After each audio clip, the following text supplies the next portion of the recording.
Kia hiwara, kia hiwara. Kia hiwara ki tēnei tuku, kia hiwara ki tēnā tuku, kia hiwara kia matara. Whako hoki e ngā maumahara ki a rātou, ko wehe atu ki te pōhare, hoki haere nā rātou, ki tū o te ara, ki tū, ki wheturangi ki pairau. Hoki haere ana rātou ki tuara. Haere, haere, oki oki rā. Tēnā hoki rā kia kahari tātātu nei kei kia koutou ko ura mai rā ki roto te whare e tū nei. Hoki rā ko koutou ki runga te purangi, koutou anō no tēnā rōpū, hei hāpai tea te Māori, hei hāpai tea te Māori, hei hāpai tea te Māori. Tēnā hoki rā i kauea mai ngā kaupapa kōrero i tēnei pō. Nei rā te mihi mai o hā mai i Atamira o platform, tai atu kia koutou. Kia koutou nā kai tōranga pū, no tēnā pāti, no tēnā pāti, hara mai, whakatau mai rā. Tēnā koutou e una aku rauranga tira mā, kia kawe ai o koutou nei pātai, kei roto ki tēnei whare, me tū nei te kārati o nā tamatāne o te whanganui ātara. Koutou hoki rā, hei hāpaitia, hei awhina, hei manaaki, hei tautoko, no rere e koutou mā, hara mai, hara mai, hara mai. A tēnei au, te hōkai nei, taku ai, ko te hōkai nuku, ko te hōkai rangi, ko te hōkai ato tūpuna, ko tāne nungi arangi. I piki te ngā rangi tū hā ki te tihi o mana nō. E roka hinga atu rā ko i o matua kore anake, ko te ke te tuauri, ko te ke te tuate, ko te ke te aronui. Ka tiritiria, ka paupaua ki a papa, tuanu ka putatira, tangata ki te whai ao, ki te ao marama. Uhi, wero, taumai te Māori, haumi e, hui e, tae ki e, tēnā tātou. Tēnā koutou katoa, talawhalava, good evening everyone. Whether you are here in the hall or watching us online. Tēnā koe karaitiana, thank you for opening the election debate. My name is Sally Pitts-Brown and I'm the Chief Executive of Pathways, a mental health and addiction NGO provider with services across New Zealand. I'm also the board chairperson of Platform. I first of all just want to acknowledge quickly Memo Musa, Chief Executive of Platform, and the Platform team, Kate and Abigail, and my fellow board directors. Platform is the peak body for mental health and addiction community NGO providers. Platform is a peak body and membership organisation representing the mental health and addiction, non-government organisations and community sector. We directly support 86 mental health and addiction NGOs and community organisations that provide support to tangata whaiora and whānau, including kaupapa Māori, Pacifica Youth, whānau and peer-led services. Collectively across 2021-22, mental health and addiction NGO and community providers supported over 80,000 tangata whaiora. This equated to 42% of all people who access specialist support for their mental health and or addiction needs in Aotearoa, New Zealand. Being a membership organisation, this enables us to advocate, represent, critique and lobby with independence, both for members and the wider sector. We take our role as a peak body very seriously and have the community sector front and centre. In addition to our members, Platform partners with other peak bodies and the wider mental health and addiction network. We all share the same aspiration of a mental health and addiction system and wider sector that is driven by the needs and more equitable outcomes for all. One of our joint priorities at the moment, and no one who knows me is going to be surprised I'm going to mention this, one of our joint priorities at the moment is a combined approach to getting better pay for currently the lowest paid part of the essential health workforce, which is predominantly female, our care and support workers. We have ambition for all workers in the sector and ensuring we adhere to the pay equity process. Platform is delighted to be hosting the only pre-election debate focusing on mental health and addictions. It is an opportunity for you to hear from the major political parties about the stance they will take should they be elected in government. Our intel tells us there are over 455 people watching online, and it looks like a pretty spectacular number of you here. I know we had over 200 people registered, so thank you for supporting this debate. And it shows us how important mental health and addictions is in New Zealand. A special welcome to our debate panellists, the Honourable Dr. Aisha Verrill, Chloe Swarbrook, Brooke Van Velden and Matt Ducey, and our facilitator Guyan Espiner. A welcome to Jean Gilbert and Rachel Tate, our NZSL interpreters. Before I hand over to Guyan, who will be managing the evening for us, I just need to do my cabin crew moment and cover off health and safety. So for any of you that are needing the wharepaku or toilets, they're located, my able assistant will show you, just out this door and to the right. Wellington College is a smoke-free environment, so this includes all venues and grounds in the college. In the event of a fire, we evacuate the building through the nearest smoke doors. Follow this man, he'll probably have a high-vis. These are the doors out here, and we assemble on the artificial turf. In the event of an earthquake, you know what to do. Take cover under a chair, in a doorway, or assume the turtle position. It's now my absolute pleasure to welcome Guyan Espiner to be the host for our debate tonight. Ngā mihi kia koe, Guyan. Kia ora, thank you for that, Sally, and thank you very much for coming tonight to this mental health and addiction debate for the election 2023, and welcome to you who are watching online as well. Another introduction and welcome to our guests on the panel tonight. Aisha Verrill from the Labour Party, Matt Ducey from the National Party, Chloe Swarbrook from the Greens, and Brooke Van Velden from the ACT Party. Now, you'll see that there's a microphone at the back of the hall, so around about we've got a lot of ground to cover, so in about, just over an hour or so, I'll probably open up for questions. There are those things with a question mark at the end. So, yeah, probably if we can avoid making long statements, it's okay to contextualise your question and have a crack at it, but see if you can, make it a question rather than a statement. This is your chance, right, to get some answers from the people who are going to be running this stuff. So let's crack into it. Let's start with the issue of access and service. And actually, I'll start with you, Brooke Van Velden, since you're furthest away from me. How will we ensure mental health and addiction services are accessible and affordable for everyone who needs them? Oh, firstly, thank you very much for picking me first. It's a delight. Thank you, everyone, for being here and for people online. It is a really important topic. I think we don't do well enough in our country to provide accessible care for people. And one of the first people that ever got in touch with me when I got elected was actually a man out in West Auckland who said he could not find access to a service that he thought would help with his mental health condition. And in his DHB at the time, he said he was really struggling and he'd tried to commit suicide multiple times, but the help that he'd received every single time was the exact same service provider, and he thought it didn't work. And so he'd gone back into the system, back out, back into the same person, back out, back in, and wasn't actually getting care that worked for him. I think we've got to provide for more choice in the system. What I'd like to see is, instead of the government taking taxes and then providing some services themselves and creating a little bit of an unequal playing field where we don't actually have enough competition and enough choice of services, that we actually devolve the service provision into the community and we allow for more commissioning of community services rather than government provided services.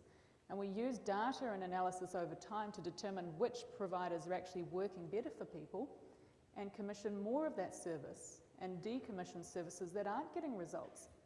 So I'm talking about having a smarter system that uses the existing amount of money that we've got and allows people to choose the service provider that will work for them. That might be a Māori provider, it might be a Chinese provider, it might be someone who works specifically with a type of community group that people feel associated with, but it allows for more choice and for the money to follow the patient, rather than those sorts of patients being told, this is the only service we've got for you, and that's how it works. So I'd like to see, yes, the funding go into what's called Mental Health and Addictions New Zealand, a new agency, and then it's a devolution of services, not actually provided by the government, but by the community.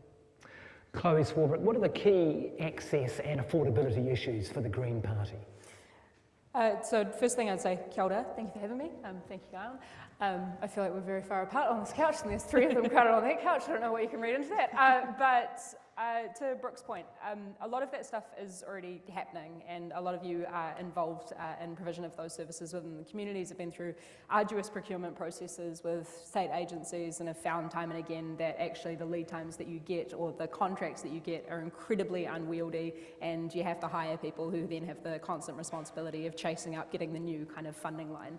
And we actually have a report which will be coming out from our cross-party mental health and addiction group, which we formed in the last term of Parliament, which will speak to those challenges, particularly for YOSs, for youth one-stop shops, who obviously don't solely provide mental health and addiction services, but also in the physical and sexual health space as well. But I think what that really speaks to is just how we have to change the commissioning model full stop, but we also actually have to inject more money into the system. So I disagree with the fact that we're already putting enough money into it. To that effect, we also have to be linking up to and thinking a lot more about the tertiary education space. So here's where it is fundamentally important that we recognise that right now, based on our own research, 2/3 of students regularly cannot afford the basics. We have to lift the caps on a number of the clinical placements in particular so that we can get more people through the system. But also if we're talking about I find it really problematically named, but the mild to moderate sphere, then there are some programs that we can get out the door a lot quicker and scale up a lot faster, and we've found successes with, for example, the Picky pilot program in the Greater Wellington region, the expansion therein. Matt Ducey, if it's a national-led government, I mean, are you going to have to put more money in? I mean, the predictions are, or forecasts are, that 50 to 80% of us will experience mental health distress or addiction challenges that we will need help for. Do we simply need to put more money into this area? The answer to that is yes, but it's also to drive more efficiency from what we're already investing in. For me, when I look at mental health and addiction support, the hook we need to focus everything on is access. We've got to drive up access. The Mental Health and Addiction Inquiry found there was an indicative target, which unfortunately we don't hear of these days, but the indicative target did find we needed to go from about 3.8% at the time, granted it would have risen since then, to potentially 20%. Now, before I go down that path, of course, at the same time, not only should we be treating mental distress, but also at the same parallel work stream, we should be preventing that through wellbeing programs as well. So for me, when I think of mental health and addiction support or services, that is prevention, early intervention and treatment. But the reality is, I think the whole system, whether it be the publicly funded mental health system, the NGOs that deliver with philanthropic funding, the private sector, should be focused on increasing access. That should be the primary output. For us, we've talked about in the National Party is we think the government's response has been delayed and bureaucratic. We think we just get money out the door to grassroots organisations already delivering. Because where we're going to need to go, I think, in mental health is, yep, we've got reforms that are about centralisation. That will be quite harmful in mental health. In fact, mental health is the opposite. Why I say that is a hip replacement in Auckland is the same as a hip replacement in Christchurch. But where I live in North Canterbury, working with middle-aged dairy farmers might be very different in the mental health space than young Māori in South Auckland. So in fact, in mental health, we don't centralise, we do the opposite. We go local. Local solutions for local needs, money out the door to drive up access at the grassroots. Okay, before I move to Aisha Verrill, you say you'd like to put more money in. Can you give us a number? No, what we've done is we've announced the Mental Health Innovation Fund. That was set up with initial $20 million. The leader, Christopher Luxon, said if that's exhausted, he'll put more in. Basically, what we want to do is match fund in that initiative with grassroots organisations who have got philanthropic funding who want to hold on to the independence. The reason we chose that approach with match funding is that allows organisations, whether it be Gumboot Friday, Mates and Constructions, to scale up. So our focus will be on how do we scale up the community sector. We've got a very constrained public mental health system. That'll need more investment and more support as well.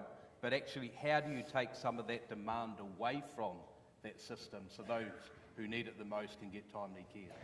Is this a realistic target, Aisha Verrill, to go from that 3% to that 20% as the inquiry recommended? And how do you get there? Yeah, thanks, Guyon, and also thanks to Platform and the people who have come along on this cold Wellington night for having me. We're well underway, and I think over the last 4 years, the government's rolled out the Access and Choice service, which is designed to specifically address this. So last week we celebrated the milestone of the Access and Choice services. They're in 600 sites across the country. They are, in many cases, drop-in services accessible via your GP. 3 million New Zealanders attend GP practices that have these services in them. There are also Māori, Pacifica and youth-focused services through them. They have looked after 1 million people. So there is still more scaling to do, but we are certainly in the zone of getting up to around that level of access. So we have gone from a system highly focused on specialist services to one that is more accessible. I want to make another point about that service. And we started from very little in terms, I won't say scratch because I know there were isolated instances there, but we have essentially stood up a national mild to moderate mental health system in 4 or 5 years. I think it's a phenomenal achievement. Not going to say that everything is perfect, but it is really at scale now. One of the things I'm most proud of about that service is that we started with designing it with Māori and Pacific in mind, because most of the time we don't, and therefore the rates of access by Māori and Pacifica people are less. The rates of access for Access and Choice are higher for Māori and Pacifica because we designed those service streams with that in mind from the beginning. So there is more to do for sure, and that service will be scaled up further. But that's, I think that is one of the achievements the government can be really proud of. I disagree with the characterisation of the government's health reforms as centralisation. We have centralised planning, that's right, but we also have quite strong on-the-ground initiatives, local iwi Māori partnership boards, which will be a Māori voice at the local level, and we will be developing localities so that that level of health planning at the more community level can take place. So there's a lot to do on that front, but I think we've come a considerable way from where we were when we started government. Okay, let's mix this up a bit now, and we can all jump in here and talk over each other if you must. Several high-profile events recently, and even in your business, right, of politics, and you think of people like Todd Muller and Kelly Allen, who have had their own struggles and been quite public about them.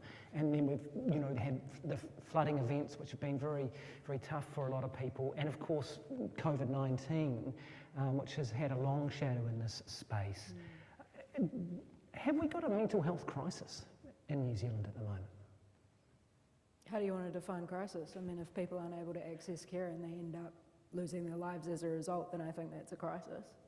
And I think that deserves a crisis response in terms of requisite investment. Like, yeah, if that's the definition that we're going to use. What would a crisis response look like? Pump a ton of money into it. I mean, have you got a number yourself? I don't have a figure off the top of my head, no, Guyon, and this perhaps goes to part of the problem that we haven't had any kind of meaningful macro level data around the kind of need that's out there, and we've had pitches to, for example, the cross-party group around the need for greater surveying prior to the pandemic, when we were first at the beginning, mid of last term, was working with former Minister of Health on amendments to or changes to repeal and replacement of the Mental Health Act, to which I was trying to make the case for embedding within the legislation the need for constant data collection, particularly on the likes of wait times and otherwise. That new version of the Mental Health Act hasn't quite materialised in this term of Parliament, and I can understand there's been a lot of other priorities and kind of contextual factors that have come down the pipeline. But I guess Another thing which really frustrates me about this debate in the mental health space is that we so frequently talk about mental health as though it's isolated and occurring in a vacuum, and not as though we have all of the evidence in the world that tells us that the social determinants of mental and physical ill health are pretty much the same in terms of poverty, inequality, poor housing, a lack of hope, a lack of security, a lack of identity, a lack of belonging to community. And honestly, the way that things are right now with regard to economic circumstances are really compounding that for so many of our communities. So I don't think we can have this meaningful debate without talking about poverty. So, if I may, I mean, we agree on those social factors as drivers of mental health, and that is where I see so much at risk in this election. Yes, mental health is in part about services and access to treatment. We have done a huge amount to improve that, and the government is determined to keep going. It is also about feeling safe. It is also about having a house. It is also about feeling secure in your employment. It is about how well some of our lowest paid workers are paid. It is about your ability to access care. All of those issues are a huge part of our debate in this election. And I believe some of what a vote for the opposition reflects an erosion of labour rights, an end to the housing build program. All of these things, which are other determinants of mental health, are up for grabs at this election, and one of the things I'm determined to fight for is to make the case that unless we vote for those broader supports in our society, we will see people continue to struggle in the face of a cost of living crisis. One final point. It is not just about those economic determinants of health. Mental health is also impacted by whether or not we are an inclusive society. So I'm really proud to be part of a party that has found a way to give greater expression to Māori aspirations for their inclusion in government and in the health system. I'm really proud to be a party that has supported the development of the Ministry of Pacific Peoples so that Pacific people can express their aspirations. I'm proud to have voted against conversion therapy.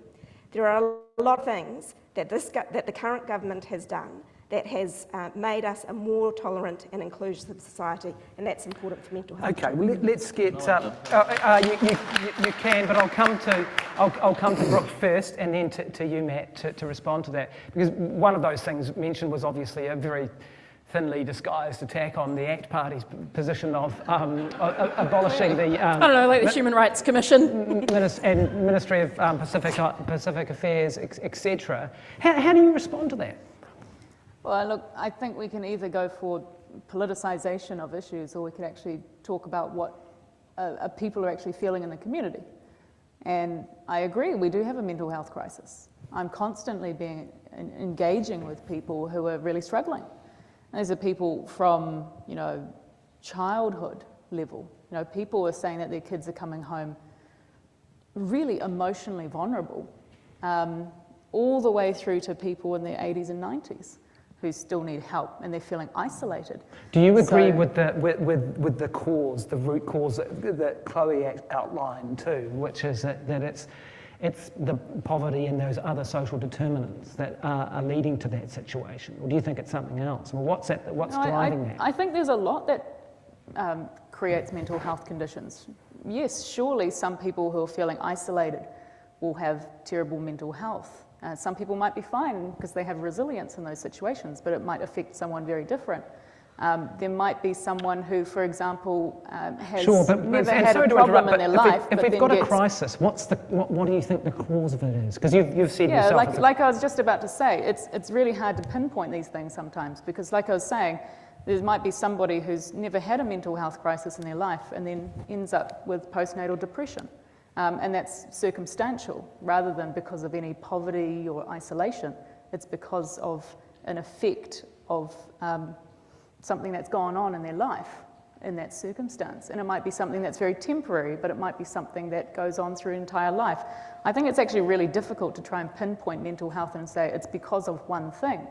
What I think is really important is that when somebody is experiencing a moment of significant distress, is that we have support services that are there for people.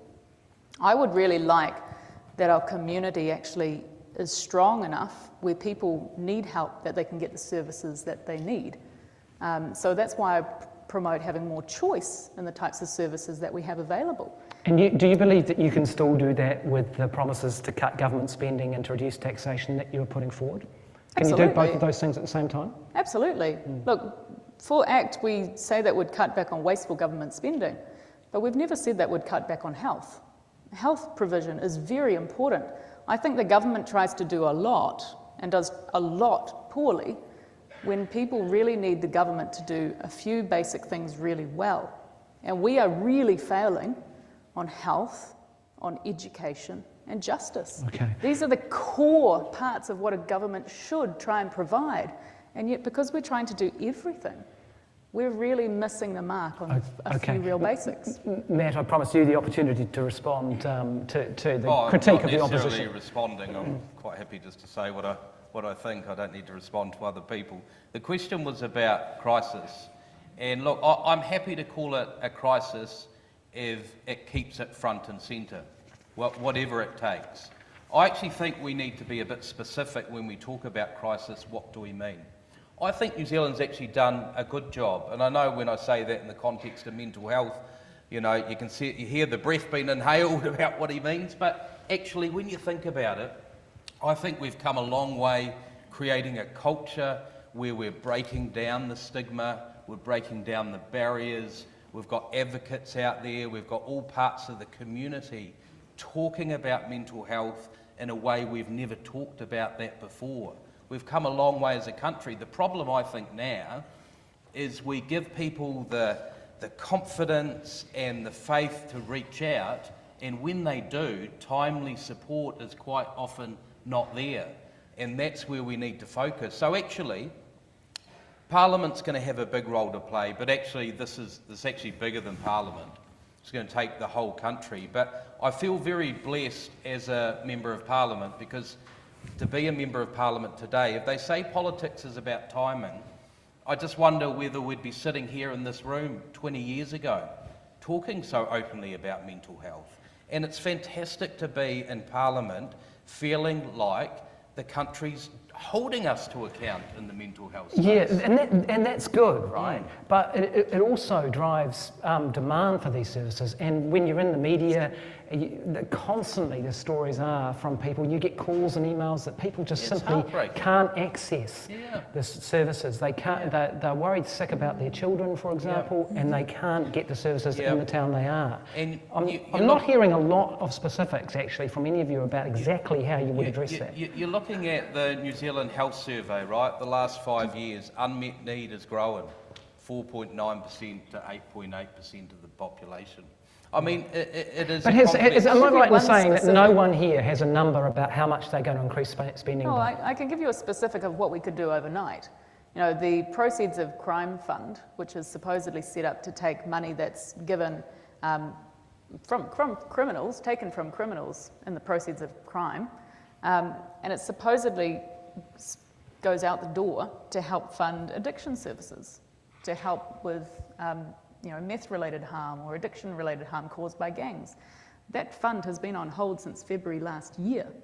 You could open that overnight and reallocate money to addiction services. Hang on, because that's something that ACT would do. I imagine the Minister might have a reason. Do you have an explanation? Is that true? And do you have an explanation as to why that may be? I thought we had spent it, but in any case, they haven't allowed for both of those contracts since that February fund 2022. is small in the context of the government's overall mental health fund. But Guyan, I think your challenge there was how are we going to get to better, and I think there is, as I said, further scaling we can do of access and choice, and we will, and that's already budgeted for. We continue to do more commissioning, particularly through Te Aka Whaiora, Māori Health Authority of community-based solutions. I think in terms of unmet need and those stories that really are affecting in terms of people who are missing out, there is, I see the remaining gap as being in specialist services, and that has been a big challenge to scale up because of the challenge of bringing on new specialist staff, essentially. So we need to, that's where the remaining work is to be done. Let's talk a little bit about... Sorry, I'm going to have to jump Quick, in here. well, quickly. Because the issue of how much money you're going to spend, I think, actually is the wrong question, respectfully. The government's actually proved that with their big funding announcements. The problem is, the prevalence survey for mental health and addictions that services are based on is 20 years old. We don't have the data. And in fact, I could go out there and say $300 million for this. Problem is, if you don't have workforce to deliver it, it's just going to sit on the drawing board. Our workforce crisis is our biggest barrier to timely care and we're going in to New talk, Zealand. and we're going to talk about that in a separate section. It's actually bigger than just, easy politicians, next shiny new thing, hundreds of millions of dollars, and then we come back 6 months later and nothing's changed. That's because we've got to go deep and detailed in this. Okay, let's talk about health system reform and transformation and what the structure of it might look like. And if I can unite Chloe and Matt on something, you both want to have a specific minister of mental health. Who would have thought we could be united? Well, you know, I can We're be the working on a celebrant. few things together. Start of a new coalition. Well, you're here to hear first. It is online, so that'll be Always knew she was a bit to the right. that'll be trending on Sorry, I'm defaming her now. trending in the media very, very shortly. Chloe Swarbrick, would it make a difference to have a specific minister for mental health, do you think? I mean, part of the reason that we put that proposition forward at both the 2017 and the 2020 election is because it does make sense to have a minister that is specifically dedicated to ensuring that we do meet the challenge of what we have all just determined is a crisis. And these are the things which I outlined in my introductory remarks around system reform, you know, making sure that we actually have a central repository of uniform data, which actually some of the health reforms will help with regard to ensuring that we do have universal application of and collection of that data.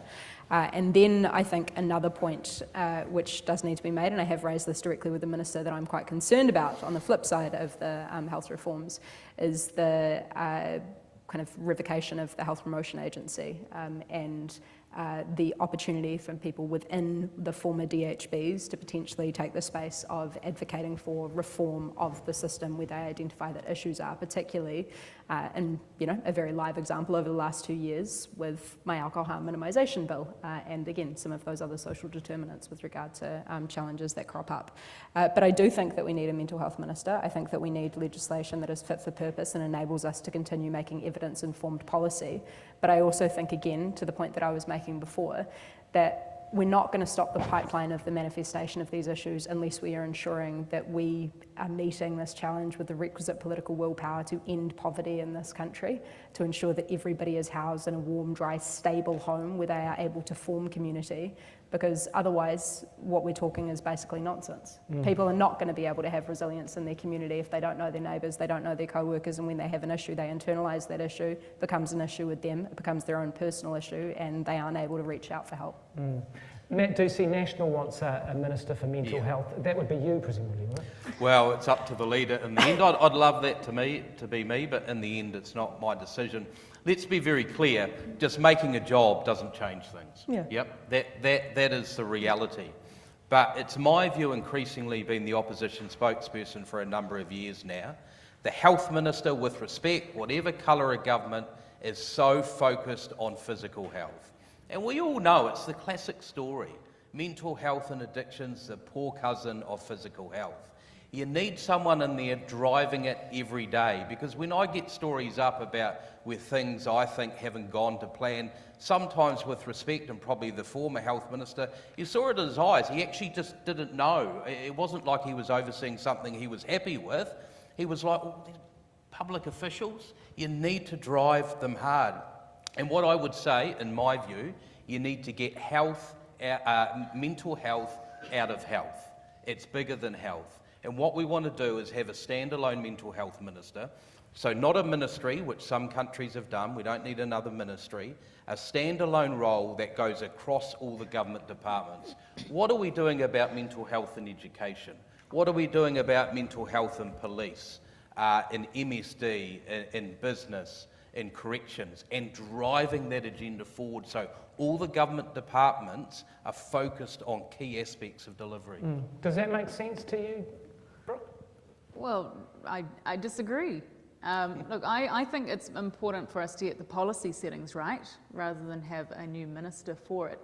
And the, I guess, closest association I can make is that we have a minister for sexual violence. You know, sexual violence is a big problem in New Zealand, but the minister for sexual violence doesn't do anything. I highly has disagree no with results.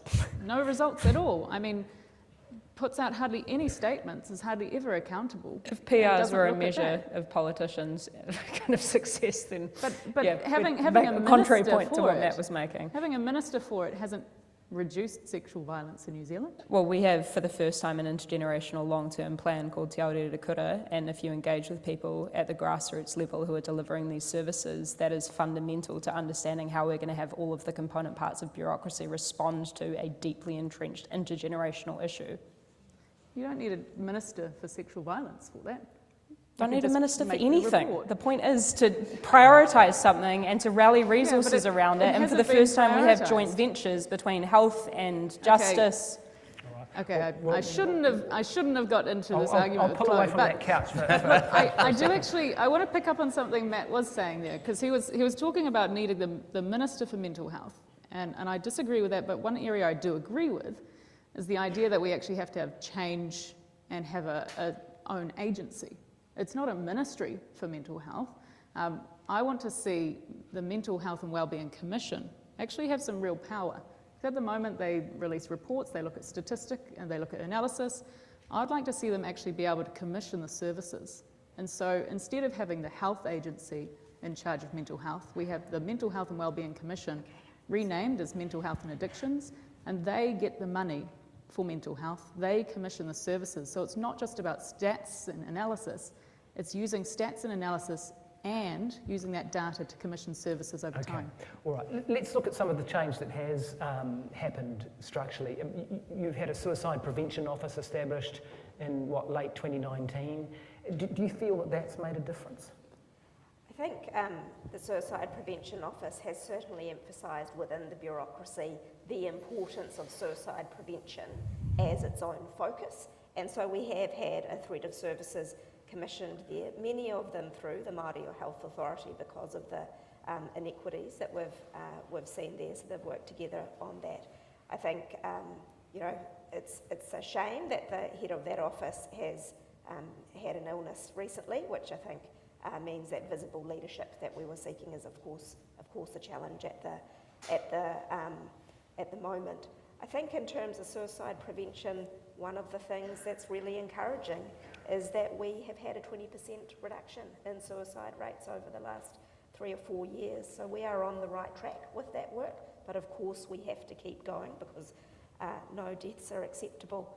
I do want to come back to some of the other points about structure. It's no surprise Labor hasn't had a Minister for Mental Health, and yet we have had the most substantial mental health reforms in a generation. I do want to ask a question of those proposing to have a separate Minister of Mental Health. Will they have their own vote, or will they have to go to the Health Minister for their vote? How will you deal with the workforce issues that cut across both across the health portfolio, because the workforce is growing from within the health portfolio? How will you address the issues of service integration between mental health and physical health? Okay, 3 questions is enough. It's more than I got. Matt? Yeah, I mean, all you need to do is look at the evidence of what's happened in Australia since they've appointed their first mental health minister at a federal level. They also now do it at a state level.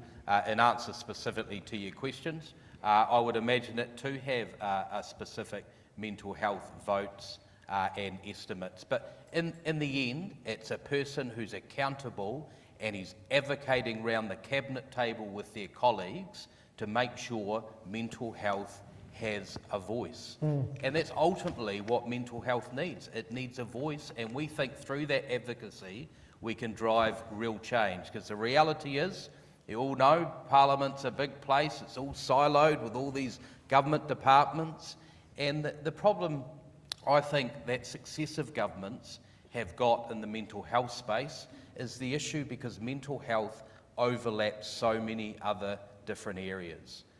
Mental health within housing, You know, what are we going to do about getting people with mental health issues back into employment? There just isn't the programs there to re-engage them, and all the different areas. And that's actually been proven to get real results in Australia by driving through a standalone mental health minister with a coherent strategy across government. Let's talk about alcohol and drug use in this whole debate. And Chloe, I'll come to you on this because I know you've been pushing this. I mean, there have been so many reports that have recommended ways forward to curb the social and physical harm of alcohol consumption and the harm in terms of mental health.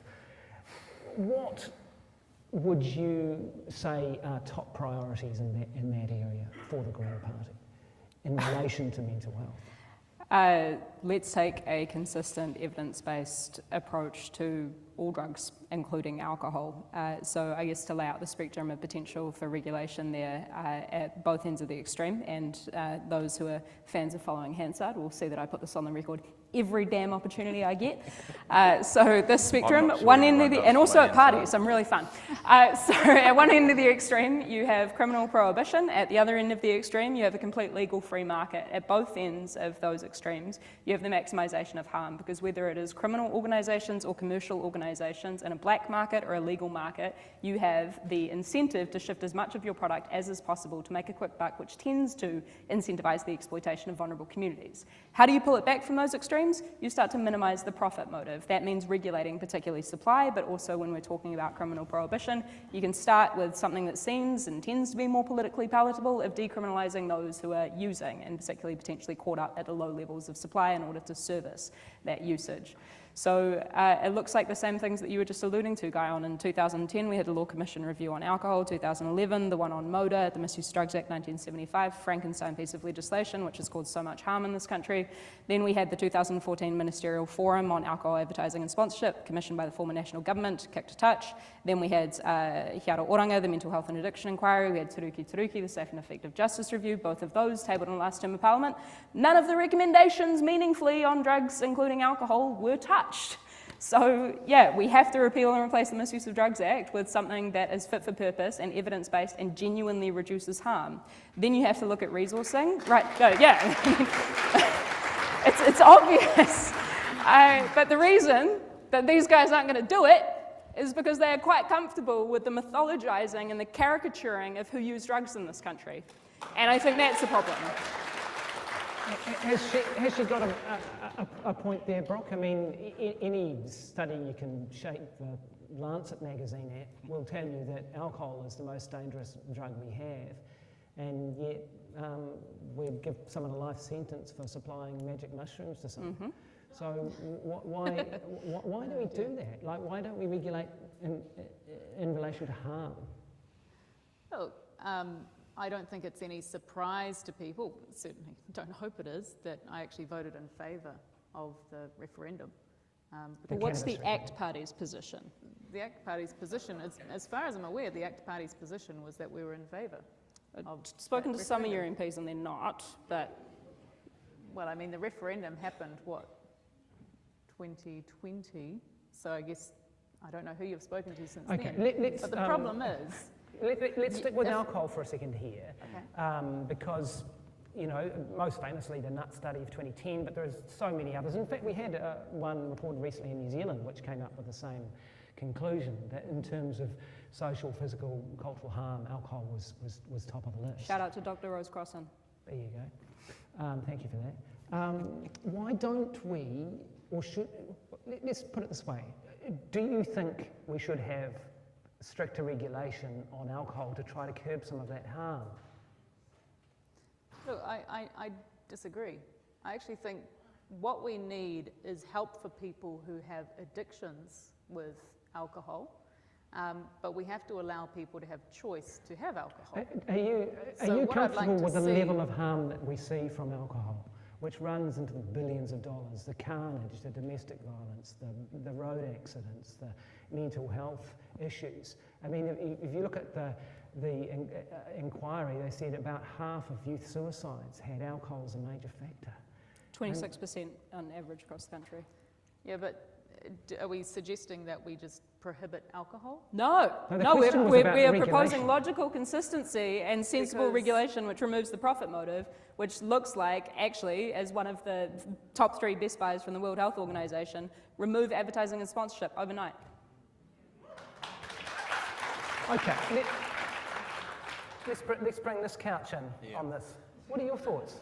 I'd be interested in knowing. Yeah, look, I mean, Chloe makes some good points. I'm thinking, was that your bill that got voted down in Parliament recently around the sponsorship? Yep. And I suppose there was some pushback around that within the sporting Goldsmith? codes. No, in fairness, it was wider than Goldsmith. one person, Yeah, but although I can understand why it you're was saying National that. who commissioned that Graham Lowe review in 2014. Graham Lowe came out and said we should kick the booze industry out of sponsoring sport, and Key and Co kicked it to touch. Yeah, I mean, it's interesting when you look at Do you think the that sporting they should be able associations to themselves. sponsor the big sporting fixtures, the booze companies? Oh, I think we've got to be very cautious about that. But actually, the main resistance to Chloe's bill, and you'll correct me if I'm wrong, because you normally do, it was actually the grassroots sporting codes who feared it the most, that it would... No, they didn't. They were signed up in support of it. So I'm not saying that it's not the general direction of travel. We've just got to watch how we're doing it. It's very Can I just clear stop when you there, look because at- that's quite interesting, and my Yeah. news radar's going off. Are you saying that a national party would look at curbing or eliminating alcohol sponsorship of major sports? Is that what you're saying? Well, that's not for me to make any declaration. Well, it here is. That's why we today. invited you up here today. But it's not my area. Also, I want to focus on Well, have you got young have you got an people, opinion on it? young people and drinking. Young It's people are very- exposed to alcohol advertising and sponsorship once Yeah, every 1 to 3 that's minutes fine, when they're watching a live but broadcast of actually, sports. the evidence shows young people are drinking less today than potentially in my generation. There's a lot more education that's working out there. There's a lot more acceptable levels of drinking lower alcohol drinks or zero alcohol drinks. And I think it is about giving people choice with good levels of education. I am mindful of the points Chloe makes as well, and I think we should always be cautious. Aisha Verrill, are you disappointed that Labor hasn't been able to do more in that space over the last 6 years? It's no skin off my nose to congratulate Chloe on the work she did with the Minister of Justice to get the bill that we did pass through Parliament recently, which last week, which will hugely strengthen the ability of local communities to be able to Put in place local determine alcohol alcohol policies for the plan. first time. Local alcohol policies. But And they're it's a 12, huge- 10, 12 years old. I mean, that's... I mean, Well, they've been stuck in the courts and I unable know, to be implemented but it because isn't. we haven't changed And the look, law. it's not nothing, sure, but It's hugely influential. But it's only just giving teeth to what was meant to be happening a decade ago. It's incredibly important because we know that one of the things that contributes to inequities in alcohol consumption is their proliferation in low-income neighbourhoods. This gives the communities the tools to fight that. It is very important. I accept that the evidence around alcohol harm. I don't quite disagree it's the most harmful substance. I believe that's What is? tobacco. And that's the advice we've consistently received, that it's tobacco. Every second person who smokes will die of smoking. That's not the case with alcohol. yeah. However, anyway, it's harmful and we need to act on it. Okay. Let's get a position from each of you, and we'll come around, starting with you, Brooke, because I want to put this to you from the mental health inquiry, which said that we need to, quote, replace criminal sanctions for the possession for personal use of controlled drugs with civil responses. Yeah. Yeah? You're good with that one? Okay. No, I it always personally- stumps me when politicians give a straight answer, so I'm kind of like, oh. Look, I personally would like to see us move towards helping people who have addiction problems. And that's where I think our society needs to go. I would like to see these facilities that have been closed down because the Proceeds of Crime Fund haven't funded their programs reopen. I've been talking to people throughout the last year who have been involved with addictions beds, and when I met them last year, they said, can you please reopen the fund because we don't actually know what's going to happen to us. And they have actually shut down. And they are helping people with methamphetamine addictions. Those beds no longer exist. I think we actually do need to help people when they have serious need like that. And yeah, I don't see why we should criminalise the people who are taking it. We need to criminalise people giving it. Does that go for all drugs? I mean, if you look at places like ACT, they got a list of about 11 commonly used recreational drugs that are decriminalised. Effectively now you get a traffic fine for them. I mean, is that the sort of position that we should be moving to? Absolutely. Yeah, I mean, I'm not sure. Obviously, we had the referendum recently that... Don't you tell me that stymies any opportunity for us to have an evidence-based discussion about how we should respond to drug harm. I don't think we should avoid having an evidence-based discussion. In fact, there's many territories around the world that you've alluded to that are moving to things like decriminalisation. I think we should... What's your position? Personally, I've got a very interesting position on this because I vote fairly Liberal in the House, but actually I don't think we should legalise, and at the moment I don't think we should decriminalise as well. If I can give you a short vignette of what informs my thinking. Years ago when I trained, I did a clinical placement with Pauline Fowler out in the... Pauline Gardner out in Welltrust in Lower Hutt. These were young kids who were smoking cannabis problematically, and they were going through this program. We were testing them for cannabinoid levels, and basically part of the program was they had to reduce, decline, and ultimately abstain the time it takes to get out of their system. I was a bit cynical that young people would choose to go into that program, but they did by the numbers. And when I would talk to them, I'd say, "What are you doing this for?" And they say, "Oh, well, ultimately we didn't really want to smoke, and by telling our peers that we were being tested, we still were able to keep the status in the group, but we actually didn't need to smoke." And the point I'm making is that for some people, there needs to be a line in the sand. My real concern is when you take that line in the sand away, what message does that send? If you look at what happened in the UK around ecstasy, they had to reinstate the classification fairly quickly. So look, I'm not talking about locking people up. In fact, when you look at some of the programs, whether it be the drug and alcohol courts under National or the meth program, you know, we have got a record of doing some innovative programs as well. Of course we want a health-led response, because in fact if you take a view of a taxpayer, it's actually cheaper for the taxpayer, better for the person to take a health-led response, but I still think you need that line in the sand. You voted against drug checking. One of the most evidence-informed ways to reduce drug harm and ensure that people are making informed decisions. Yep. I guess this is my point, well, right? That's it's like exactly politicians can sit up here and they can speak nonsense in high-level thematics, but when the rubber hits the road and we're having these debates in an evidence-informed way in the chamber. With respect, Chloe, I think I articulated my position you did, very clearly. at length. Minister, what are your views on this? Yeah, so Labor won't have a policy of decriminalising any further drugs at the election, and our policy around using prosecutorial discretion more to minimise the impact of on individuals of a drug-related criminal record, particularly for pot, will remain. I think I am interested in seeing a scale-up of programs, particularly to address addiction to meth, continue, and that's there's been, I think, one of the most moving visits I've had in this job has been to the Te Aotearoa program in Northland, where a former dealer got up and said she used to be the dealer in this town, and she hit rock bottom, she quit, and she saw the opportunity to become a counsellor a peer support in the program as not only an opportunity to give back to the community she had done, in her own words, so much damage to, but also it's a thing that made my life not a waste, was what she said, because she was able to use her experience to help other people.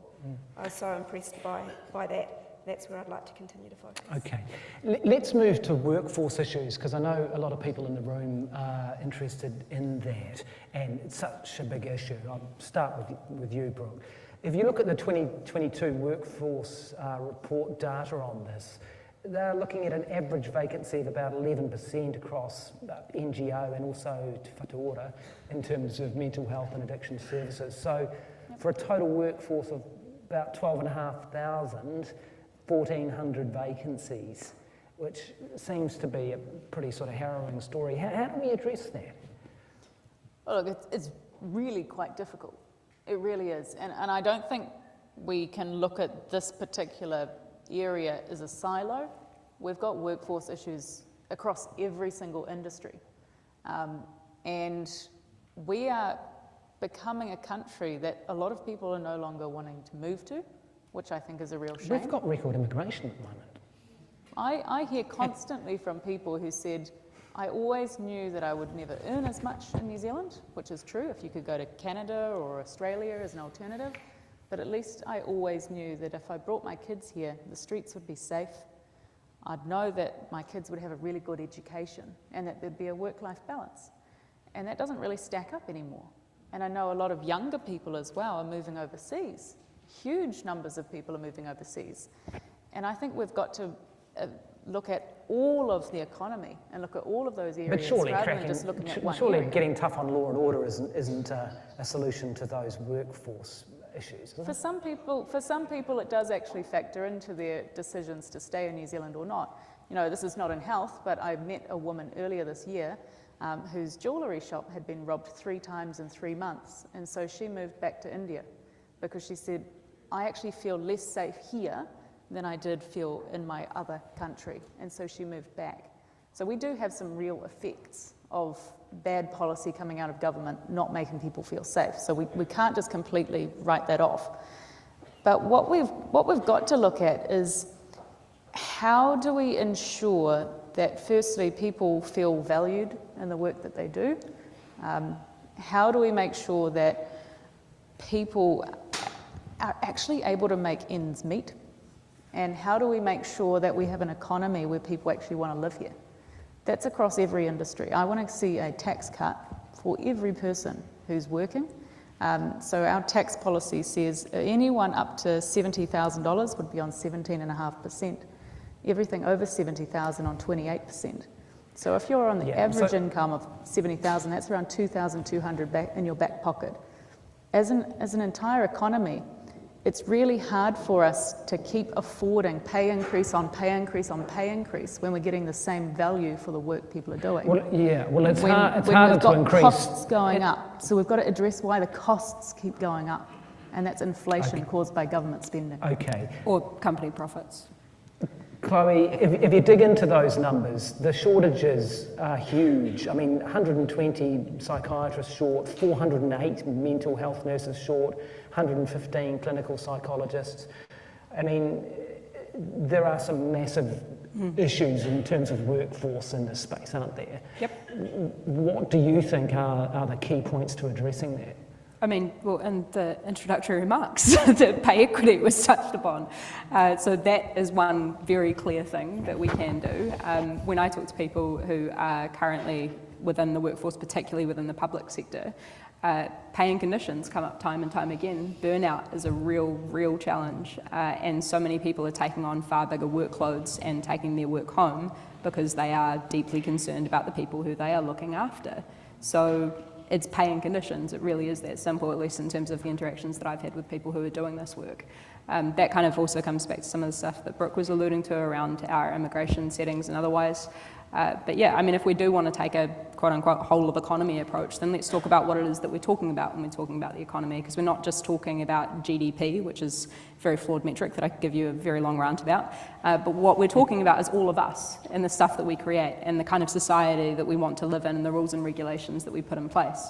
We know that right now we have the highest rates of wealth inequality that we've ever had in this country on record, which tracks pretty well to the increase in mental ill health, because actually there's some really fascinating data that tells us that that inequality is not only bad for those who are on lower incomes and without that wealth as a buffer, that resilience that we all talk about, but it's also not good for those who are at the top end of town who isolate themselves and become incredibly terrified of everybody else. So what we need to do is have a far more cohesive society. That looks like tax justice, that looks like funding our public infrastructure properly. You want to talk about unlocking productivity and the rest of the issues around the economy? I agree with then we need to unclog congestion on our roads. That means stop funding just another lane and pretending as though we're going to get more outcomes or better outcomes from that. Outrageous. We could really go ad nauseum on this stuff, but to the workforce issues, Guyon, it is pay and it is conditions and it is getting the requisite funding for those things through better tax settings in this country. So you have some sympathy for political journalists, don't you? You ask a question about workforce issues and you get law and order and traffic congestion. That was brilliant. I mean, we're going to productivity, so... Hey, I actually agree with But look, Matt Dixon, you worked in this space, really, didn't you? Yeah. And trained in this space, worked in the NHS for a while. You must have some ideas about addressing workforce issues. I worked in the East End for the NHS and always say I got shoulder tapped for the dark side, which wasn't politics but management.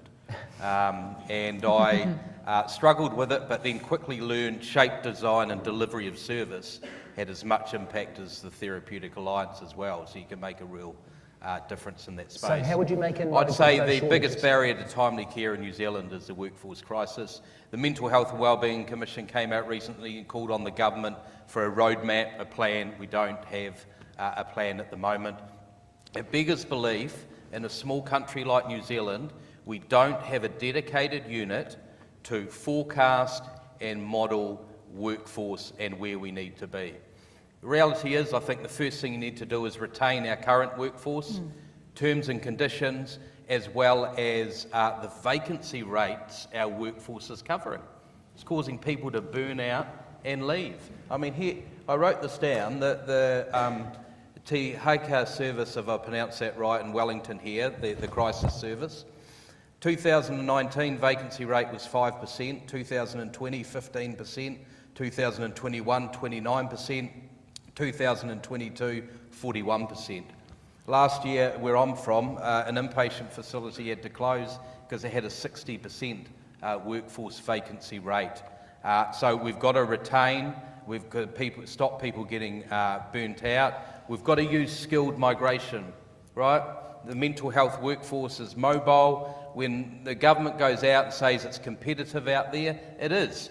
But the difference we've got, a comparative advantage, is we're the 1, 2 or 3 top destination countries by choice. Problem is, they look at New Zealand and then they look at Canada and Australia who've got better entitlements and they go there. So we've got to be competitive. And the final one and the biggest lever we've got to pull is sustainable pipeline of workforce. How you train more psychiatrists, the tension's different between nursing, counselling and psychologists, but you've got to get to the granular level of each discipline and understand where the difference you can make. Because the final point I'd make, in the last 2 years in Health New Zealand, psychiatrist vacancies 179% increase, mental health nursing about 120%, and psychologists over 100%. It's just not sustainable. Aotearoa, a lot of this has happened on your watch, or at least in this government's term. I mean, how do you respond to that? Workforce is absolutely, across the health system, not just in mental health, one of the priorities. And the government has a really strong track record of addressing the paying conditions, for example, in nursing, which includes mental health roles, through nursing pay equity and the recent collective agreement settlement. That is how we address our retention and our international competitiveness. The total increase in nursing salaries has been substantial. And that sort of funding for our public sector workers is not possible with tax cuts. The other point I want to make about the workforce is we have scaled up the mental health workforce in particular. We have over 1,000 people working, delivering the Access and Choice program in the community. We continue, but I agree, we continue to need to grow our specialist workforce. We've expanded the nursing, specialist nursing entry into practice program.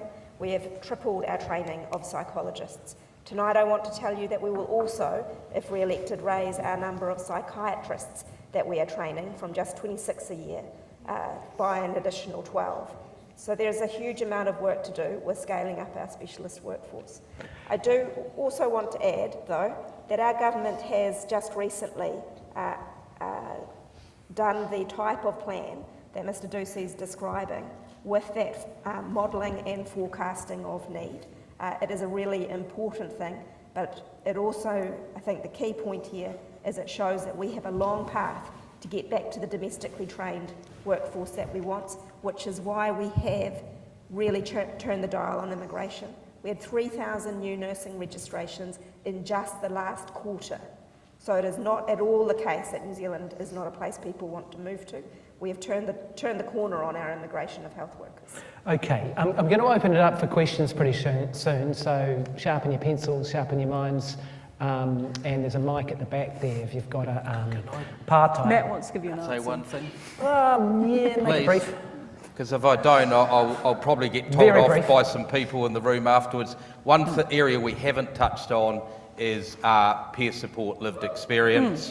And I know everyone up here supports it. And I was in Nelson recently, they've got a peer support service in the ED department for people coming in distress. Huge opportunity with that workforce. Yep, we kind of think through the lens of the medical workforce, unfortunately, and we need to kind of think a bit differently. All right. Just quickly, because I'm going to finish with a general question for each of you before we go to questions. But my news radar went off when you were making that announcement about psychologists, psychiatrists. Sorry. You're going to increase the training by about 50%. So it's currently 26 a year are trained in the specialist. Each cohort has 26 going through for specialist psychiatrists. We believe that the maximum we can increase by and still have the capacity to train them is another 12. And when would that come on stream, do you think? I can't see why it couldn't come on in its first year. One of the great things, which is different from when I was in my medical training, the emphasis when put on mental health has meant that program now gets more applicants than it ever did. So we'll be able to move on that. Okay. With respect, what the Health Minister's not telling you, because there's a story going to come out tomorrow, despite the 1.9 billion, in 2017 there was 482 psychiatrists in the health system. Now there's only 465. So in fact, there's a net loss of 16 places over the last 5 or 6 years. Are they psychiatrists or psychology psychiatry trainees? Psychiatrists. So we're talking about the training program. Yeah, but the reason is we've actually, for some reason, spent 1.9 billion and got less psychiatrists, FTEs in the health system. Don't know how that's possible. Nor do I. Let's just whip around with this, and I suppose I'm trying to get you to think personally and emotionally as well, I suppose. I mean, if you, Brooke, or a family or whānau member were experiencing a period of mental distress and needed hope and needed help, what would you want to be available? Well, certainly I would hope that I would have family and community support, but also a choice of services depending on whatever circumstance I was in. You know, some people will have a very short period of mental illness or mental distress, and some people will need very long-term provision of services. I would certainly hope that no matter what sort of mental illness I was experiencing, that there was a service available for me that actually worked for me.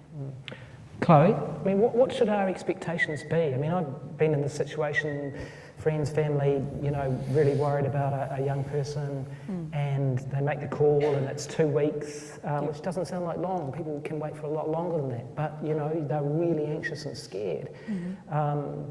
What should our expectations be, especially if we can lift it from this 3% target to 20%? We're struggling, as we've heard tonight, to resource that. I mean, what are realistic expectations in this space for people? So those are two slightly different questions around what should utopia be in terms of what do we expect, you know, for our loved ones. What can we realistically expect? Well, I think that if we're to talk about what the best case scenario and best practice internationally and the resources that we should put into that, and say that that's what we're aiming for and what are the steps that we need to take to, or reverse engineer to get to that place. Realistically, it is entirely feasible that we can undertake many of the steps that many of us have addressed tonight in terms of scaling up, for example, the placements for clinical psychs. We can massively expand programs for peer support and training. We can, for example, also amend those migration settings. We also can increase pay and conditions for those who are currently working within the sector. We can have a more joined up approach where, you know, for example, our nurse practitioners and our social workers and others are also recognised and put in the spotlight for the work that they are undertaking and given the requisite resourcing to do that work. But I also think that we need to be really, really clear again that we are never going to address the pipeline of the manifestation of these issues unless we also look at those determinants. And that is why poverty and the state of our housing crisis has to continue to be put front and centre. A quick word from each of you if you want it, and then I'm going to open it up to questions. I think if a loved one was being in distress, I'd want a service that isn't a criminal justice response. I think when you call up 111 and ask for a physical health response, you get the ambulance. When you've got a mental health issue, you get the police. I think we need if you've got a drug problem, you get the police too, right? Yeah, I think we need a mental health crisis service to respond. I think we need access for those in a timely fashion, that when they need it.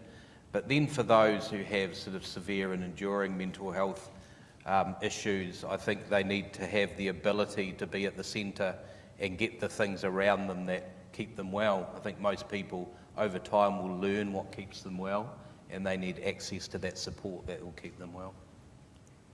I don't disagree with most of what others have said about services, but I think I just think about that question of what if I was ill a little differently, and I'd want to know my daughter was looked after if I needed a period of care that took me away from her.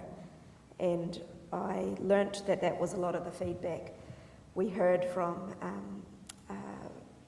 people with lived experience in the work that we've been doing on the Mental Health Act reform. And so that makes me reflect that being able to give people under the Act the power to have written advance directives so they could say how they wanted their child to be cared for, or other important things relating to the management of their lives when they're under the Act. I think that's incredibly important. Thank you for that. Well, let's open it up for questions, and I see the mic has moved from the back to the front, so away we go. Yeah. Yep.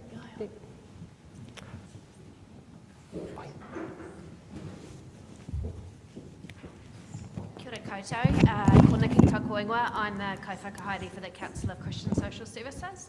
My question is generally to all of the panellists in relation to cross-party working solutions that might actually help all of us.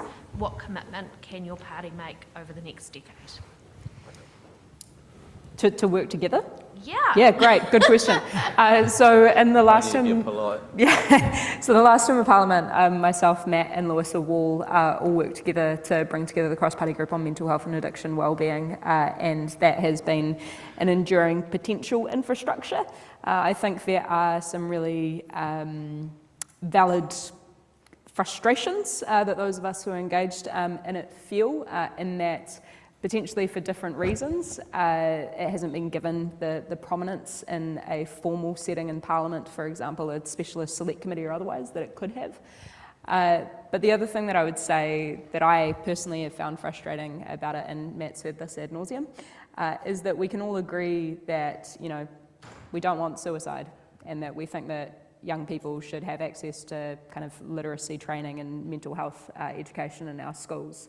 But when it comes to the really crunchy and hard stuff in terms of committing resources, regardless of whoever is in power at any given time, and also looking at some of those kind of social determinants and being really clear that there is cross-party consensus on dealing with those issues, unless we can deal with that stuff, then we're not going to have kind of enduring, sustainable policy solutions akin to what we have with the Zero Carbon Act. But that's not to say that I don't think that we can get there. Okay, this couch, have you got anything to add on that? Two little points. One is the next if the Labor government's re-elected or Labor and Friends government is elected, we will be... Am I a friend? I don't think so, mate. If you want to be. I hate to break it to you, mate. We'll bring a Mental Health Act to Parliament, and I think there is the potential there to be more collaborative about what the evidence of reformed mental health law could be. So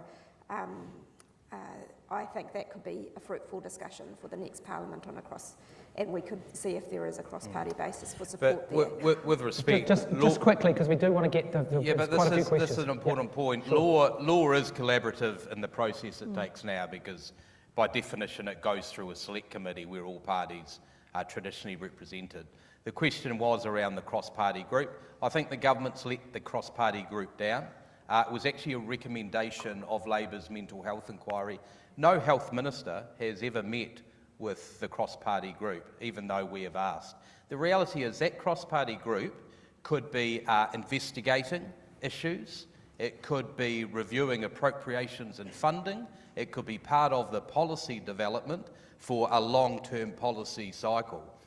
So if I was mental health minister, I would be empowering that group with some of those tasks to actually get things done. Okay, well that's on the record. And shout out to Platform for being the secretariat for the cross-party group as well. Okay, all right.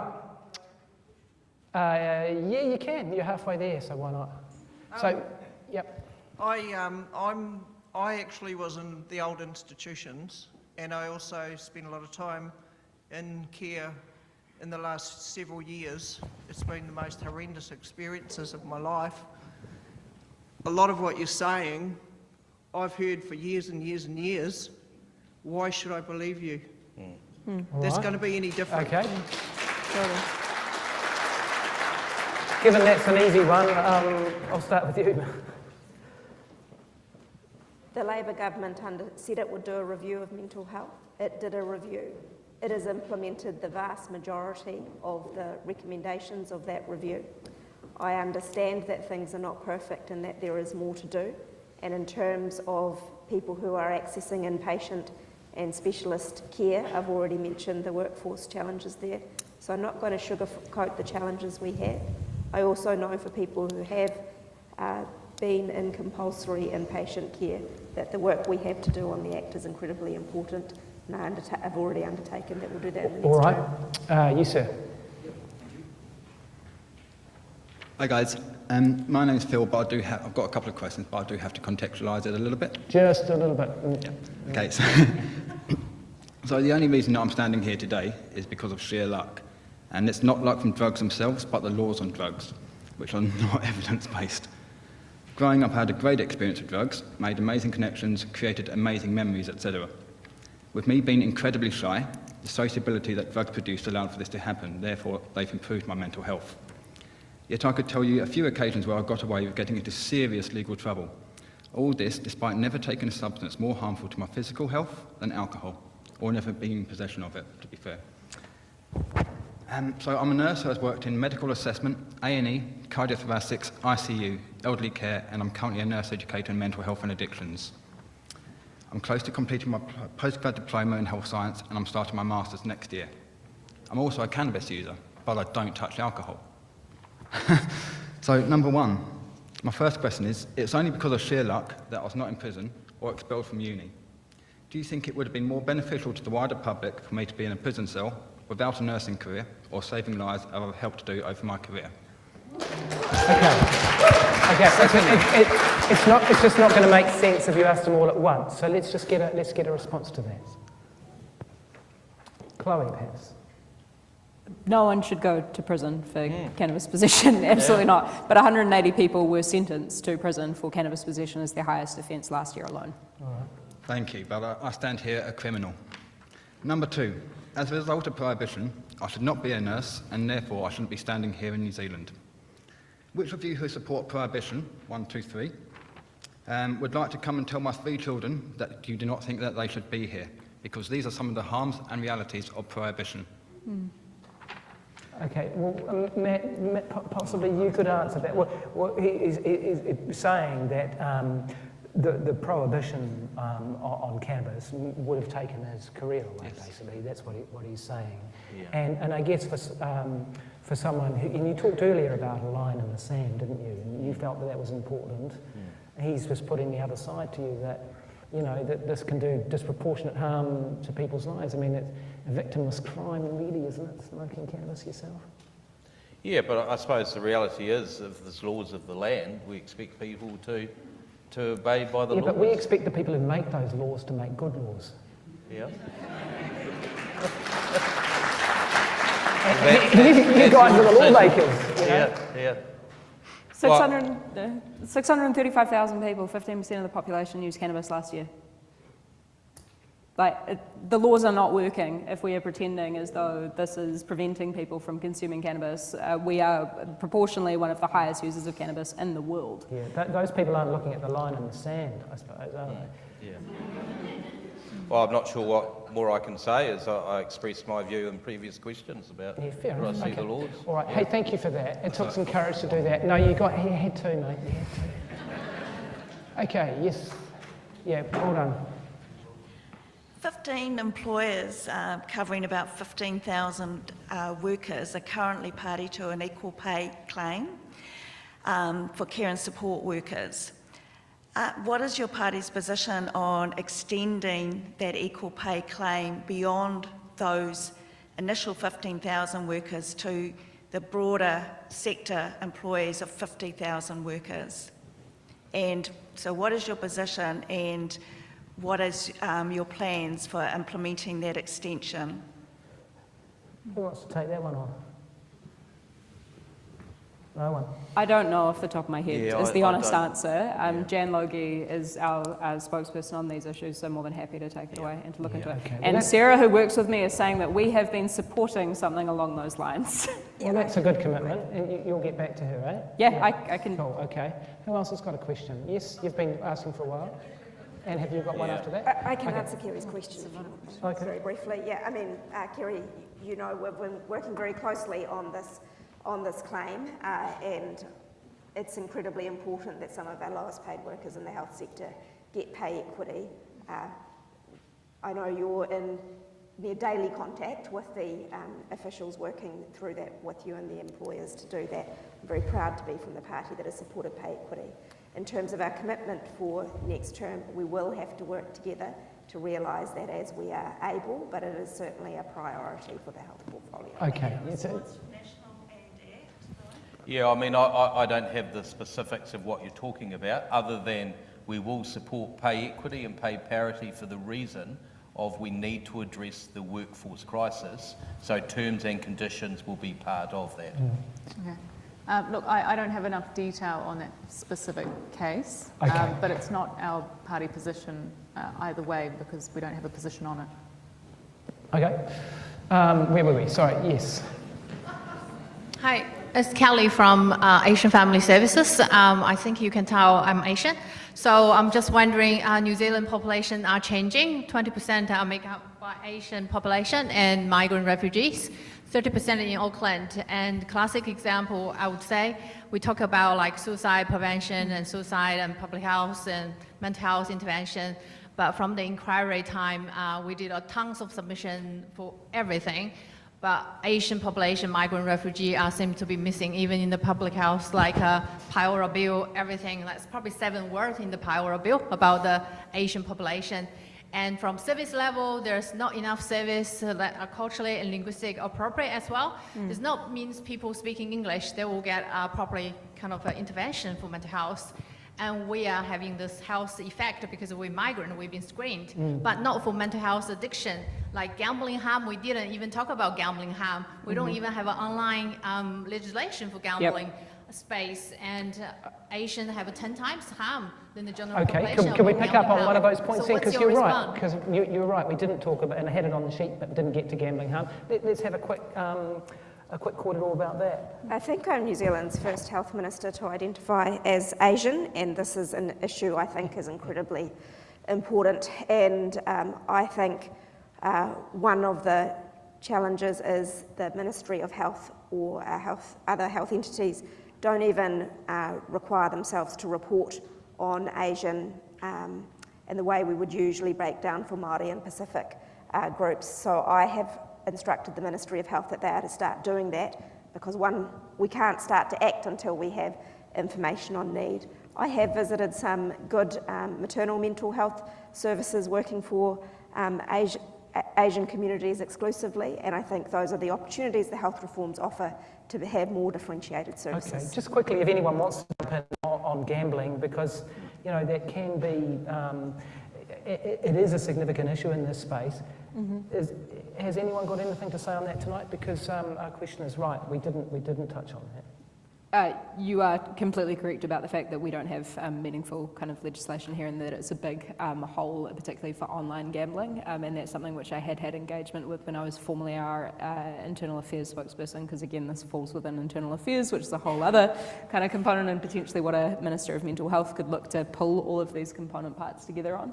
I had some engagement prior to COVID-19 with the former minister on the issue, but the work just ended up being deprioritised, unfortunately. So, yeah, very strongly agree with you. Online gambling, a bit of parallel there with social media. It's partly the driver of the problem, but actually can be part of the opportunity for the solution. So with online gambling, it gives you the ability potentially to monitor the person, how long they're gambling for, how much money they're spending, potentially push them out some services. So it's a big area that's unfolding, and I think not too dissimilar around how we're approaching harmful social media use in young people as well. Okay, thank you. Okay, did you have a question? Yeah? I think there's a line forming over here if people wanted to do a line. Yeah. Kia ora. My name is Tui Tauru, and I'm a Māori with mental health lived experience. And I've been in the sector, first admitted in 1977 and started working in mental health in 1995. So I've been in the mahi a long time. My kōrero is around Māori and mental health and what that really means, because from my perspective, I don't believe we have a mental illness. We have a wairua issue. Do clinical services, and this is part of the problem that I see, is clinical services do not understand that wairua perspective and do not understand as psychiatrists.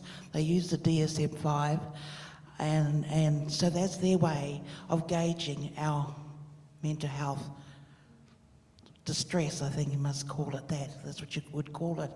So my kōrero is where I'm quite concerned is how are you going to address our Māori? You have the wakaputanga, you have the tiriti, you know you need to be making more effort for us as Māori because we're tangata whenua.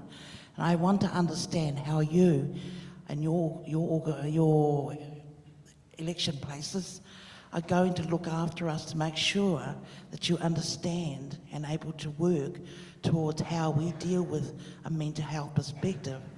We know the Tohunga Act took away our traditional leaders, and therefore where nobody really understands us if you don't hear voices, and clinicians don't, and they used to call me hallucinations, visual and auditory hallucinations. So, what are we going to do about changing that? All right, what are we going to do about changing it, Brooke?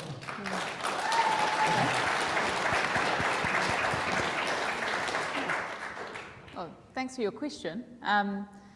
Firstly, I think that the ACT Party policy actually works quite well here, because what we want to see is a devolution of services that provide a lot of choice for people based on what your individual needs are.